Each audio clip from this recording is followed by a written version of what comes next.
Hi, I'm Terry Roberts, Music Director of the Florence Symphony Orchestra, and I'd like to tell you about our next concert on November the 15th. We start off with one of my favorite pieces from Bach, the Orchestra Suite No. 3. Now, Bach wrote 4 different orchestra suites, but they were not part of a set, much like his 6 Brandenburg Concerti or the 6 cello suites. These were 4 independent orchestral works, written in the style of French dances made famous by the court of Louis XIV.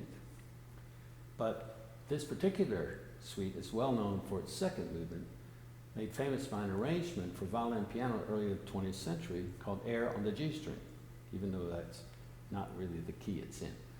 So, this air was made famous, but the whole piece involves an overture, then the air, and then a French dance gavotte, the bourrée, and the gigue. And all of these have very beautiful fanfare-like sounds with the trumpets playing extremely high. It's a favorite of mine to start off any concert. The second piece is a piece unknown to me until I was introduced to it by my principal players who will be performing. It's Max Bruch's double concerto for clarinet and viola. A very different sound, sort of the alto voices of the orchestra, if you will. We'll talk about that later with our solos. Now, the last piece I'm doing is one of my favorites, Respighi's Pines of Rome. This is part of a trilogy that he wrote about Rome, sort of painting a musical picture of life in Rome. The first one was the Fountains of Rome, then he wrote the Pines of Rome, then he wrote Roman festivals. So the Pines of Rome has 4 movements. The first movement, there's children playing, it's called the Pines of the Villa Borghese. You hear children's songs and all sorts of different things going on. It's, as you would expect, very lively.